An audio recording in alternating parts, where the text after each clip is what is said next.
Hey guys, how's it going? Today I want to talk about Mark chapter 4, verse 35, which is the episode in Mark where Jesus is on the boat and he is sleeping, and there is a fierce wind and there are lots of waves and the boat is filling up, and the disciples are panicking and saying, "Teacher, aren't you going to wake up? We are perishing." And Jesus wakes up and he calms the storms. In fact, he actually rebukes them.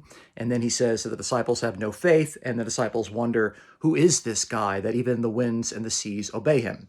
Now, some overeager interpreters have seen some parallels between what Jesus does here in calming the storms and what God actually does, what Yahweh himself does in the Old Testament, where God gives peace and he brings order to the chaotic waters. And they have concluded, based on these similarities, that Jesus must be demonstrating his full divinity in this particular episode and claiming, at least implicitly, to be Yahweh himself. And I don't think that's what Mark actually wants the readers to walk away with. And I think there are some interesting points that we need to look at in order to draw this same conclusion. First of all, we could see that Jesus is actually sleeping on the boat. Okay? He's sleeping. He's taking a nap. Now, this is something that explicitly Yahweh cannot do. Yahweh, it says in Psalm 121, verse 4, that Yahweh does not sleep or slumber. You got that? God doesn't sleep or slumber, okay? But Jesus here is very clearly sleeping, okay?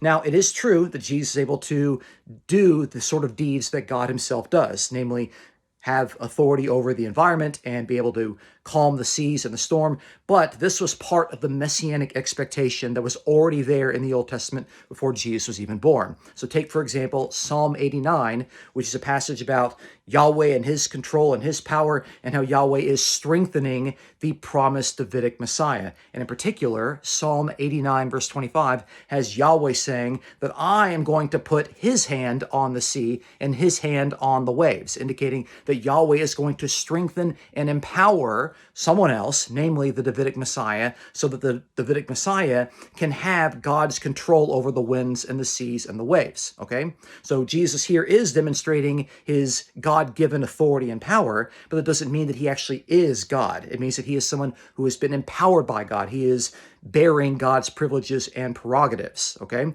So we could see, based on the messianic expectation and the fact that Jesus himself is sleeping, something that Yahweh cannot do, which proves what Mark has set out in his gospel to demonstrate, which is that Jesus actually is God's Christ, God's anointed Messiah, not Yahweh himself. Don't forget to subscribe.